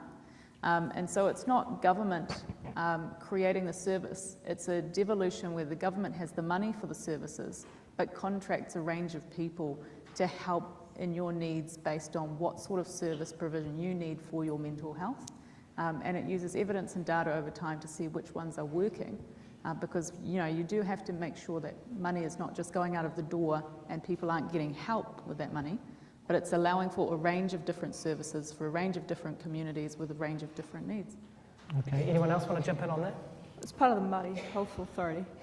You go, Minister. I mean, I think the inequities of health for Māori are the existential challenge for our health system to address. And in mental health, it's no different. And I hear what you're saying, which is that the Pākehā and medical frameworks don't get it. And the Te Aka Whai Ora is part of our solution to that, which is the Māori Health Authority having a seat at the table when it comes to the top health decisions being made, and B, having a really hands-on role in commissioning. They are leading the suicide prevention commissioning, for example, and working with Māori health providers who tend to see the whole person more than traditional mainstream services have done. So that's part of the solution. But there will always be Māori needing care in our hospitals, for example, which aren't by Māori for Māori run. So we need to make sure that we are addressing all of the stigma and attitudes in those services, doing everything we can on training, and also building our Māori health workforce over time, because that's key. Okay, because the Māori Health Authority would be gone if you guys were. Yes, that's what my understanding is. So can I just get it straight? Are you still committed to sitting here tonight to abolishing the Māori Health Authority? Yes, I see. What we will do is put the Māori Health Authority back inside one system. Aisha outlined the outcomes she would like to see for those who are Māori experiencing mental health issues. I don't think my view on where we need to be is actually dissimilar to what we've heard. I just firmly believe it should be inside one system. It's if we look at the drivers of mental distress, biological, psychological, social and spiritual, that is the same framework for supporting people in mental distress as well. So whether it be Māori-led services, Pacifica, Asian, that is the detail we need to get into New Zealand, because in fact it is about the therapeutic alliance with that individual that will give them the best return. Okay, all right. Thank you. Just one thing, psychiatrists, all psychiatrists need to understand that Māori Pacific, because it's no good having us in choices if Māori or non-Māori don't understand us. That's my concern when you say, we have access, but we don't have access. We don't have access now. So you say that with the elections, we're going to have access. We know our psychiatrists do not understand us. That's my concern. Yeah, Kia ora. that's a very valid point. Good evening. My name is Michelle Kalto. I suffer from PTSD from workplace bullying. Mental trauma from workplace bullying is 100% preventable. 1 in 5 people in the whole workforce is bullied. That's over 400,000 to 500,000 people in New Zealand that have been bullied, that are currently working. 80% of those people will leave their job within the year of them being bullied, many of them not being able to ever return to their work again. This includes very specialised people such as doctors, nurses, teachers, medical scientists. What is your party going to do about workplace bullying? Will you bring in laws to make bullies accountable for their behaviour, similar to Brodie's law in Australia? Will you increase compensation for victims of bullying in workplaces, similar to the victims of privacy breaches? Okay, so we can get answers to that. Let's just keep it specific there. That took a lot of courage to the question. Thank you. Let's see if we can get a response to that.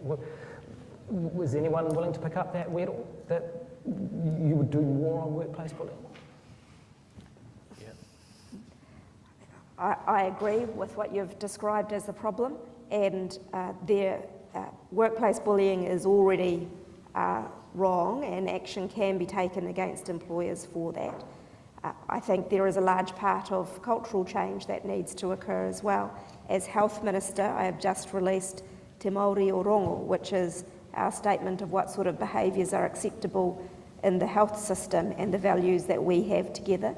And I think it is an important part of saying bullying is not acceptable in the health system. Okay, let's see if we can all get through this line of questions. And so This is going to be a team effort, so we're going to have quick responses, right? And we're going to have quick questions, because then we can all get a turn. Is that cool? Is that a deal? Can I? Deal. No, you can't. Right. Kia ora, my name is Flynn. I'm about a student 5 minutes down the road. My question is, how do you plan to work with the Ministry of Education to implement some of these early intervention programs in schools and tertiary educations? Because, being able to allow the generations before us have the proper education to develop the skills to help their families and their peers. Yeah, so firstly, I think well done to young people in New Zealand, highly articulate about mental health, the vocabulary we never had, faceless stigma, really driving the debate forward. There's a real issue we get with people coming to the Health Select Committee saying we want more mental health education in the schools, resilient skills training. We ask the ministries to respond and they say, isn't it great, we've got all these resources in New Zealand and in the schools. What it says to me is there's real variation. Yep, we have Board of Trustees that control the curriculum, but we think there needs to be ERO auditing the schools around education and resilient skills training in schools to make sure it's an acceptable level. Because the reality is, when I see a survey that says 80% of university students are anxious, I'm not surprised. Left home for the first time, relationship issues, education attainment, financial pressures. It's what group of them the anxiety is having a negative impact on their life. How can we skill those young people up in schools to carry the skills that they're not overwhelmed by anxiety? Okay, next question. Thank you. So I'm asking this question as a mental health advocate and also as someone who has been in and out of the mental health sector for anxiety and depression since I was 7. Oftentimes youth voices are marginalised from conversations like this on a bigger scale and also on a local level, with my own personal experiences and many of those around me being minimised. And so I'm just really curious as to what efforts there are to actually ensure that young people are being included in these conversations, both on a local level of actually hearing out our experiences even though we might not pay tax or are able to vote yet, and also on an advocacy level when there are young people who are saying there is an issue. What are you guys going to do to actually listen to that?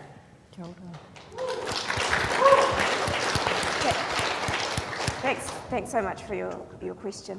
One of the things is we have made it a requirement that all health entities have a process for hearing the voice of people with lived experience, mental health and otherwise, and that will of course require them to engage with diverse populations to do that, including youth. So that is a statutory requirement for all of the health entities now. Okay. And the cross-party group has a report coming out in the not too distant future on specifically this. Yep. Thank you for that. Footnote? Yes. Kia ora, my name is Suzanne Cookson. I'm the Chief Executive of ADHD New Zealand, as some of you know. There's a huge overlap between ADHD and mental health issues, and in fact also autism and dyslexia and other forms of neurodivergence. So if you're a woman with ADHD, 25% of women with ADHD will attempt suicide, 8 times the suicide rate for people with ADHD compared to those without. Potentially 30% of drug addicts have underlying ADHD.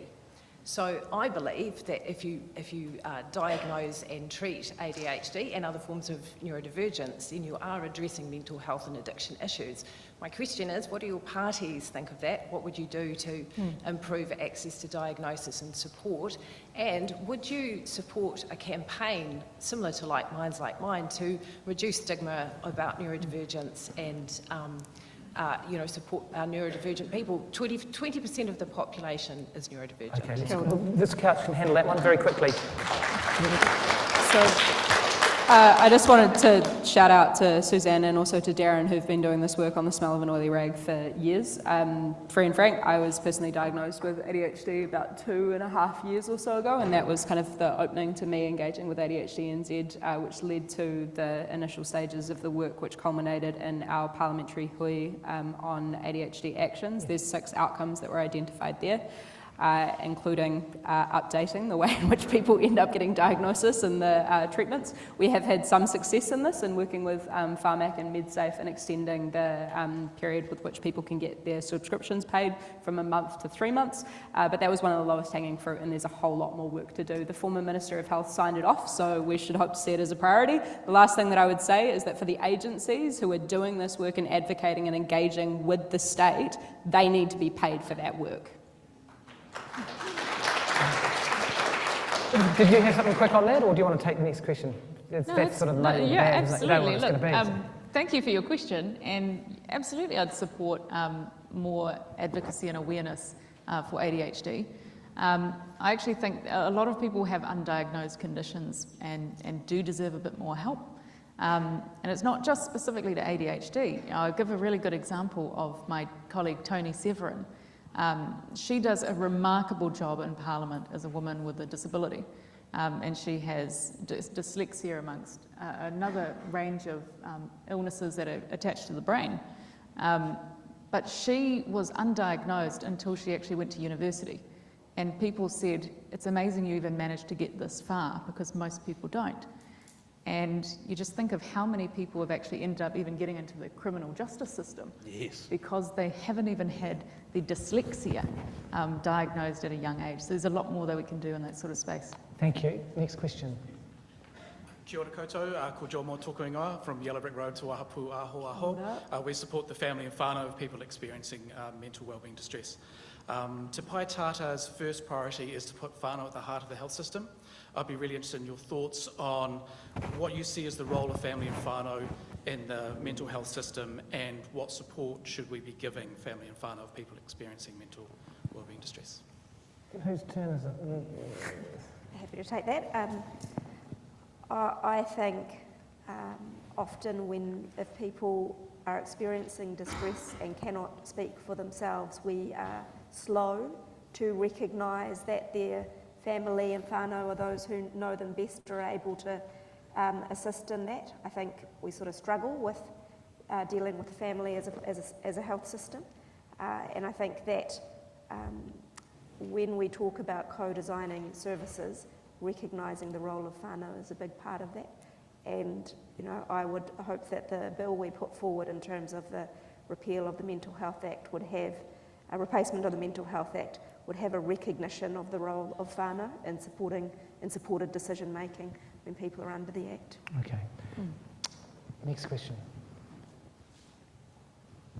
Kia ora koutou. Thank you to Platform for hosting us, to Guyan and the MPs as well, and to our soundies up the back as well.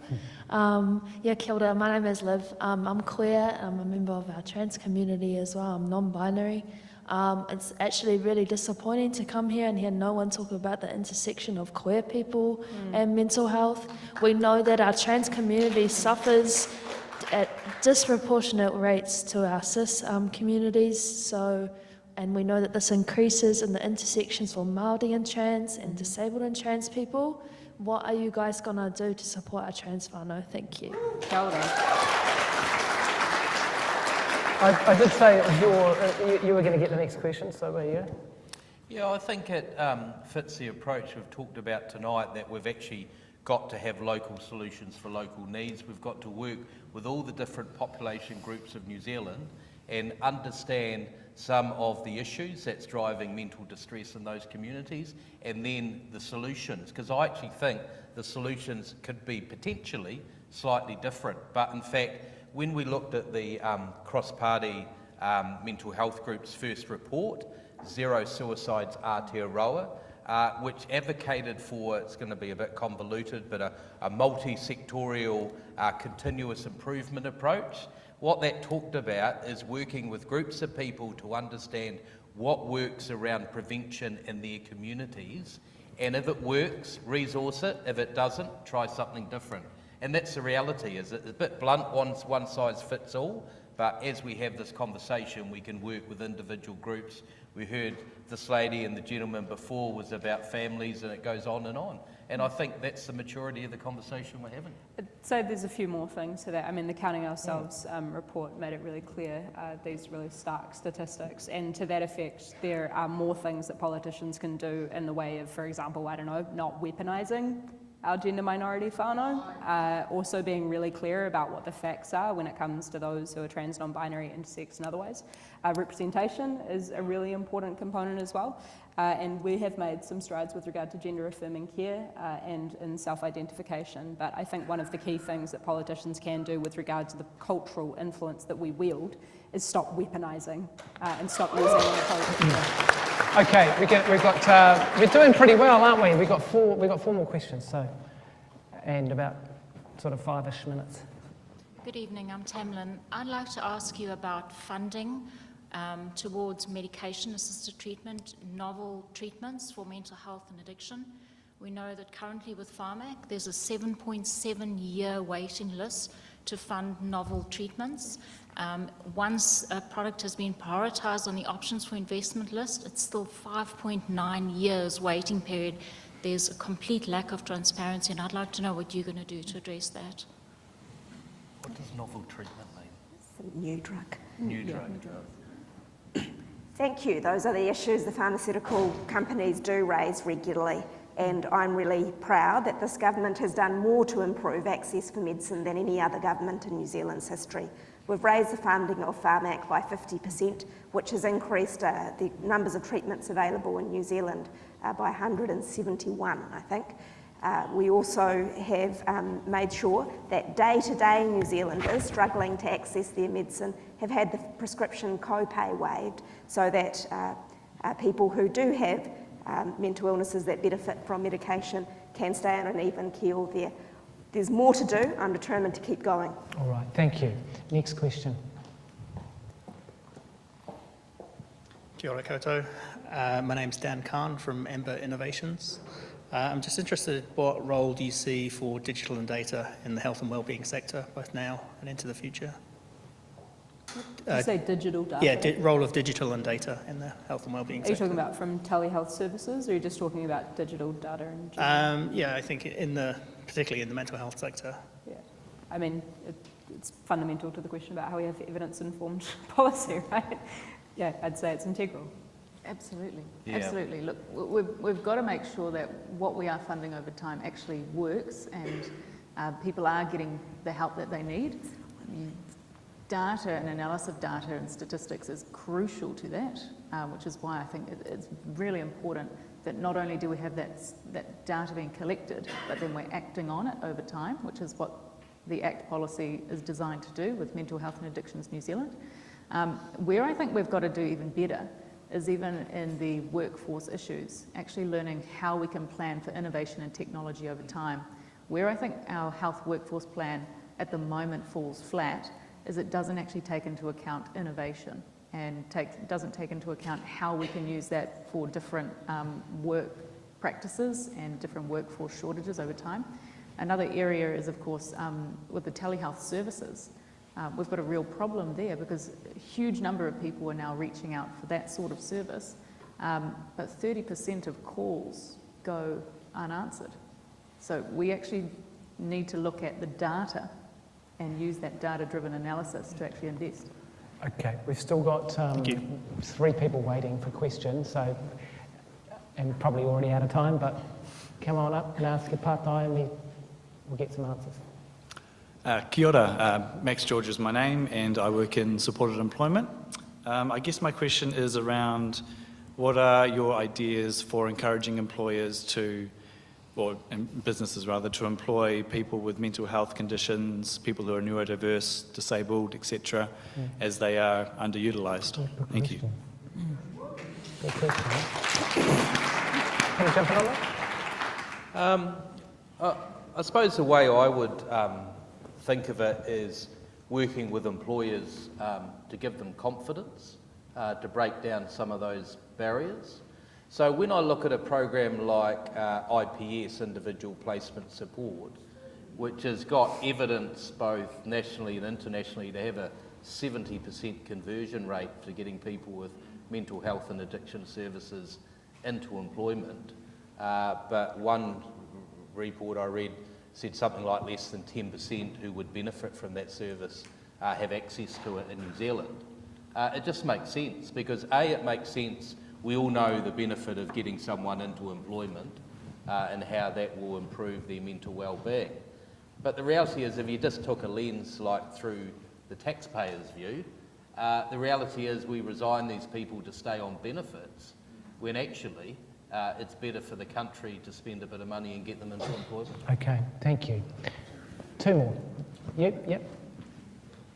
Hiya, my name is Olivia Keswick. I've lived here in Wellington for 10 years now, but before that I lived down south in a very rural area, and I experienced bullying for autistic traits and being queer, but from my peers at quite a young age, and this left me suicidal at the age of 9 or 10. And I think I'm here because of the accessibility of mental health services here in Wellington, but I don't think I would be had I stayed in Invercargill. So I want to know what your parties are doing to support mental health in our rural areas, because seeing how there's big suicide rates in farmers and stuff, I think it's really important not only to stop that kind of bullying, to raise awareness about mental health issues and neurodivergence and stuff, but to prevent these kinds of deaths happening, because it's it's easier to access that kind of help here, but not in places like Invercargill or whatever. Thank you.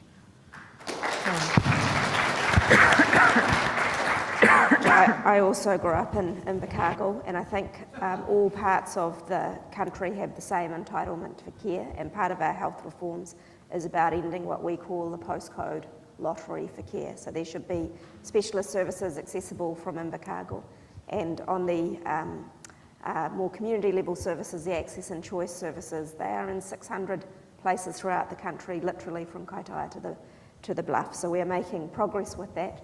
On the issue of rural communities in particular, we've been focused on that a lot recently as part of the cyclone response, and working often with farming organisations to support them to do the "it's okay not to be okay" type programs and psychological first aid after the disaster. Thank you. Last question for the night. G'day, just a quick question. You're all pretty keen on evidence-based approaches, yeah? So the thing that I'm a little confused about that I'd love an answer on is, we've had prisons for ages, and heaps of our whānau with mental health and addiction end up there, and if you're all so passionate about evidence, why isn't the crime rate going down if you're only funding what works? You're not. Kia ora. I would love to see proper rehabilitation in prisons. I really would. And I don't think we do well with rehabilitation at the moment. Once again, talking about the great work my colleague Tony has been doing, she's very into both corrections and disability issues. She has a members' bill about rehabilitation in prisons, because firstly, I think we do actually have a responsibility to victims of crime and safety of people in our community. But secondly, if we are going to have prisons and have people locked away, we've actually got to make sure that people are having rehabilitation, so that firstly they're getting the help that they need, so they don't reoffend, but also making sure that people are actually better for the outside. So I want to see more rehabilitation in prisons. And pre-prisons. Thank you for that. We actually are going to have, if you want to continue the corridor, we're going to have a bit of a sort of an informal event at the Grand on Courtney Place from about 8:30 if you want to continue this discussion, but I'm going to get told off if I've run it any longer, and we got through those questions. We did well, so thank you for that. And thank you to our panel of politicians, to Chloe Swarbrick, to Aisha Verrill, to Brooke Van Velden, and to Matt Ducey. And thank you for coming, and thank you for your great questions. I'm going to hand back to Sally, who's going to wrap up the night. But you've been a great audience. Thank you very much. Thank you, Brian.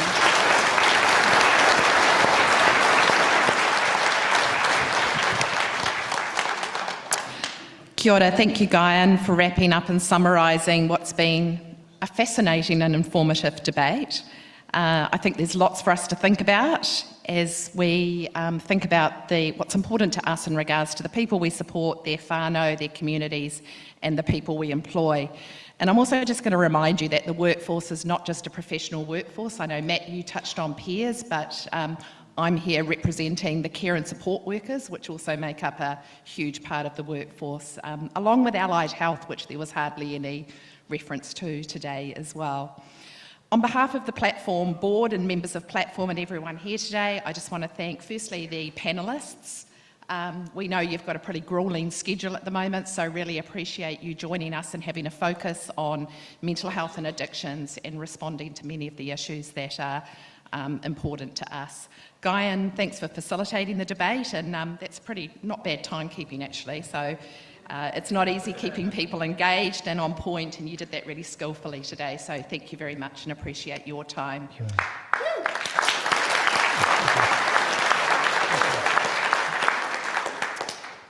Jen and Rachel, our interpreters, thanks for assisting us to make sure that this debate is accessible to all people, both online and in person.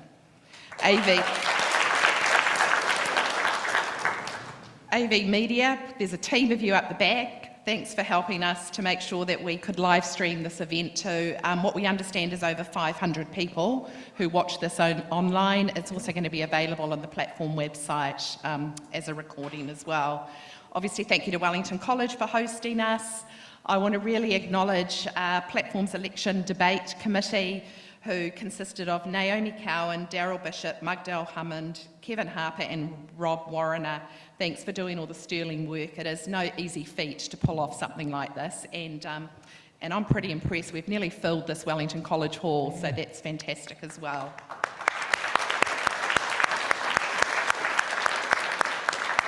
And I'm sure you're all imagining that Platform is this massive organisation with a team of hundreds. But I just want to let you know that there's actually only 3 employees that work for Platform, and so just an enormous shout out to Abigail, Kate and Memo.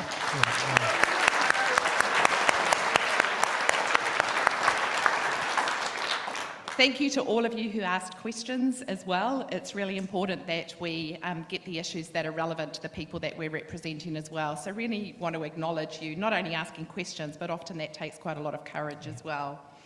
And lastly, but not least, thank you to everyone who joined us and listened to the debate online. I hope you've still hung in and you're still there with us. And equally, I'm hoping tonight has guided your voting decisions as you reflect and contemplate on what we've heard. So in closing, nō reira, e ngā iwi, e ngā mana, e ngā reo, ngā mihi. And I'll now ask Karaitiana to close for us. Kia ora. A tēnā koutou katoa ki ngā kai tōranga pū e kōrero heaka nei nā awanga o te wā me ki e pāna ki te haura hinenga o me te warenga. Nō reira ki a koutou anō te mihi mai oha. E papaki kawana ngā tai o mihi ki a koutou I hui hui mai tēnei pō, tai atu rā ki ngā tangata ki runga te purangi. Nō reira e koutou mā, nā te mana ki o te mea ngaro ki a rungi a koutou. Hei whakatō he kākano he pua wai hau ki roto ki tēnei ao marama, uhi, wero, tau mai te Māori, haumi e, hui e, tai ki e, pomari I tātou.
See. No, don't.